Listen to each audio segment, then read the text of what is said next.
Bertemu lagi di podcast kita, podcast Blau.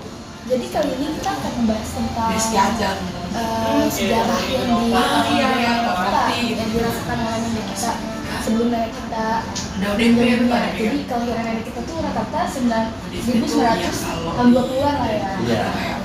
Jadi saya akan menanyakan kepada Widy tentang sejarah neneknya lahir itu, apakah merasakan penjajahan Indonesia? Mungkin untuk nenek saya sendiri bisa dibilang mungkin merasakan karena tahun kelahirannya itu sekitar 1935-an dan saya belum pernah mendengar ceritanya langsung bagaimana penjajahan itu dari beliau, dan mungkin saya hanya belajar aja dari pelajaran-pelajaran yang ada di sekolah seperti pelajaran sejarah dan lainnya. Oh, berarti Widy belum pernah ketemu sama neneknya? Belum. Bila sudah meninggal neneknya, Iya. belum sempat menceritakan tentang penjajahan Indonesia. Itulah seperti itu. Oke, jadi saya akan menanyakan dulu tentang sejarah di awal neneknya. Pas zaman sebelum penjajahan itu, sebelum zaman Indonesia. Udah ketawa dia, mati kan? Mau tahu sejarahnya? Iya, Masih tahu tahun 20-an ya. ya jadi akhirnya ngecat dia. Pertempuran dan beda area.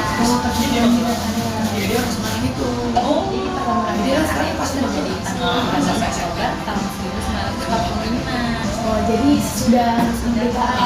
Ya, mereka mau berusaha sebelum Oktober ya. Tanggal berapa tadi? Terus itu tuh Sebelum kemerdekaan, sudah kemerdekaan. oh gitu loh kayak. Apa tadi? Pertempuran apa?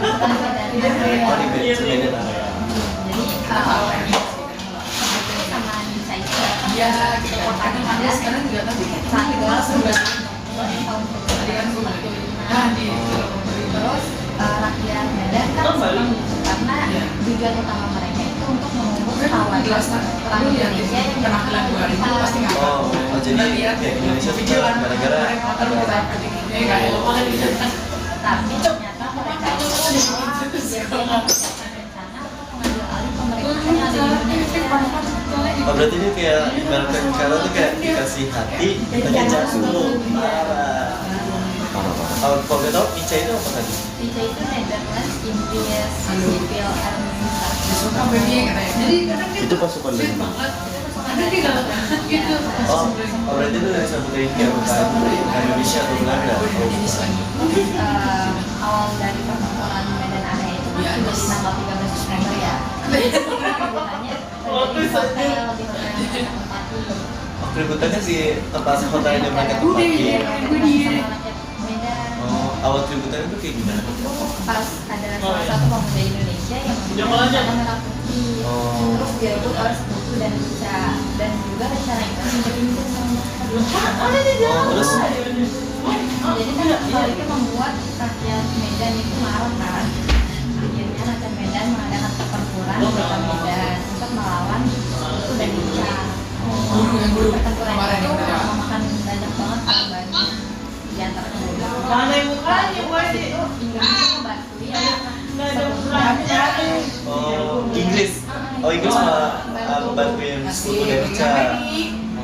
Dia mengeluarkan ultimatum kepada Indonesia agar Indonesia menyerah, menyerahkan senjatanya kepada sekutu. Tapi ultimatum itu dihiraukan oleh Indonesia dan sampai tanggal 1 Desember 1945. Sekarang Indonesia kuat sih. Berarti lama juga itu pertempuran. Nah, udah kayak mempertahankan Indonesia.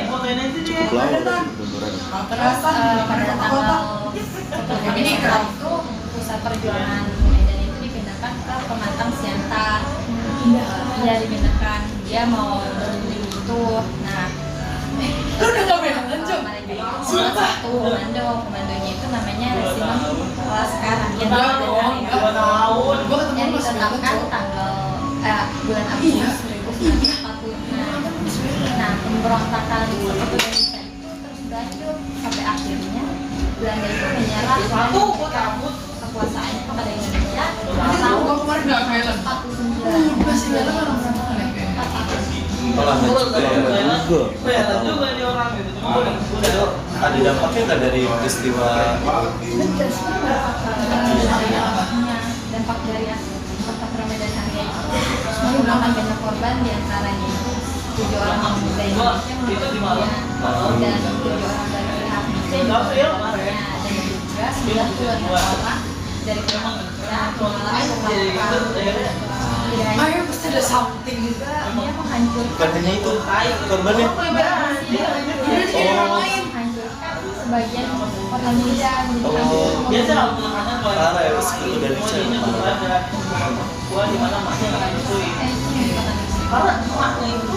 Dekat yang itu dia pada tahun ini. oke ya Kurang benar dari area kita ingin ketemu dengan dulu ya. udah meninggal belum oh udah Kayak aduh ini Tapi gitu. saja karena sudah mendapatkan sejarah pada cucunya dan cucunya dinasti itu. bermanfaat banget Saya mau tahu nih sejarahnya Balga. Saya. Saya dari Nenek Balga ke Balga sih. Di dalam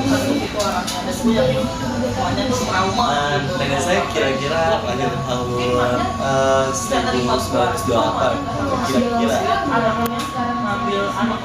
iya udah meninggal juga sudah menjamin gitu kan, walaupun gua belum tahu apakah mau dia waktu presiden tentang penjajah Indonesia itu penjajahnya juga kayak sama kayak Lulu kalau Lulu setelah kemerdekaan Indonesia waktu itu dia beliau akan cerita tentang perjanjian Reville Oh, bedanya Reville. ya ada salah paham. Makanya bedanya Reville. Jadi temennya perjanjian Reville itu jadi pada tanggal 1 Agustus 1947 Dewan Keamanan Perserikatan Bangsa-Bangsa mengeluarkan resolusi gencatan senjata antara Belanda dan Indonesia. Nah, Gubernur Jenderal Van Gogh dari Belanda memerintahkan gencatan senjata pada tanggal 5 Agustus.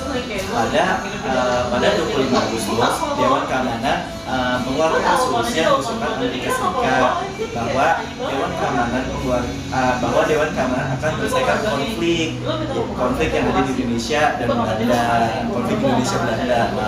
Nah, Belanda. ya agar secara damai nih, secara damai dan dengan membuat komisi 3 negara yang terdiri dari Australia, Belgia, dan Amerika Serikat. Jadi dia membuat 3 negara gitu. 3 negara doang. Australia, Belgia, dan Amerika. Amerika Serikat.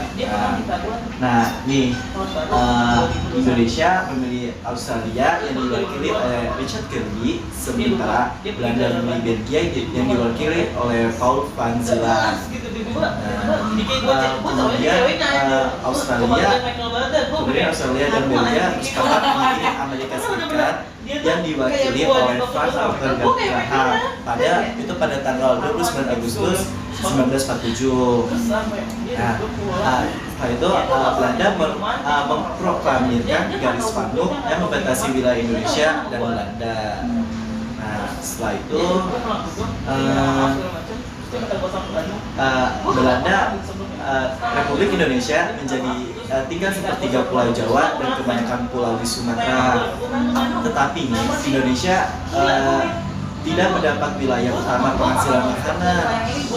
Blokade oleh Belgia juga mencegah pasukan persenjataan, makanan, dan pakaian menuju ke wilayah Indonesia. Jadi Indonesia tuh kayak sengsara gitu, nggak dapat wilayah yang ada banyak makanan gitu. Sekarang banyak Iya. Jadi ya banyak kayak Indonesia kan itu setelah merdeka dong. Dan ini perjanjian setelah merdeka. Oh. Nah, ada yang tanya lagi nggak? ini mau tahu dampaknya. Dampak kalau boleh itu apa sih? Dampaknya itu akibat perjanjian Renville itu luas wilayah Indonesia semakin sempit. Semakin sempit ya, Iya. semakin luas. Dan sangat merugikan gitu karena kan kayak wilayah Indonesia semakin sempit dan semakin luas. Nah, dan para tentara di Jawa Barat harus berpindah ke Jawa Tengah yang dikenal dengan peristiwa Long March Kuliwangi.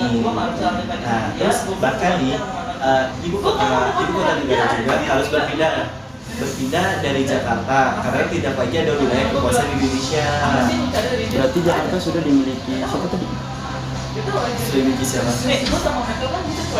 Yang pertanyaan berarti Belanda. Jakarta masih punya Belanda tuh. Iya, jadi ibu kota itu dipindahin. Iya, karena tidak lagi ada wilayah kekuasaan di Indonesia. Nah, setelah itu hal ini memunculkan rasa kecewa dan membuat munculnya perlawanan di berbagai daerah.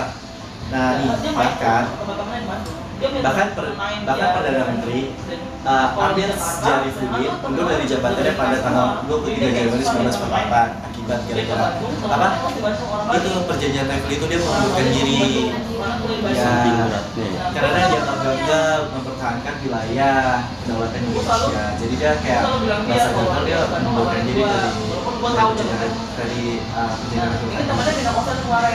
Nah, ada puncaknya Belanda kembali mengkhianati Belanda mengkhianati kesepakatan perjanjian Renville dengan memulai agresi militer Belanda juga.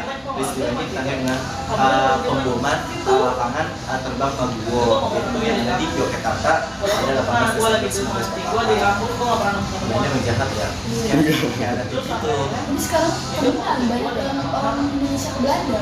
Iya, dan orang luar malah ke Indonesia. Jadi kayak udah bestie. Ya udah. Nah, saya juga mau kasih tahu itu tuh ada isi perjanjiannya juga. Apa itu? Jadi setelah disepakati si perjanjian Renville itu pada 17 Januari 1948 perjanjian Renville membuat beberapa tujuan dan pertama Belanda hanya mengakui Jawa Tengah, Yogyakarta dan Sumatera sebagian wilayah Republik Indonesia, hanya 3 doang yang diakui. Ya, yang kedua disetujuinya sebuah garis demarkasi yang memisahkan wilayah Indonesia dan daerah penduduk Belanda yang disebut garis Pantung. Ya, yang ketiga TNI harus dikasih dari daerah-daerah kantornya di wilayah pendudukan di Jawa Barat dan Bumi. Jadi TNI nggak boleh nggak boleh di situ dah. Mungkin itu aja sih yang saya dapat dengar begitu dari cerita nenek saya juga dan kayak saya juga menceritakan sejarah. Jadi kita tahu nih. baca juga dari aplikasi sedikit. Amal Jari ya? Iya, Oh iya, Amal Jari. dapat ilmu ya.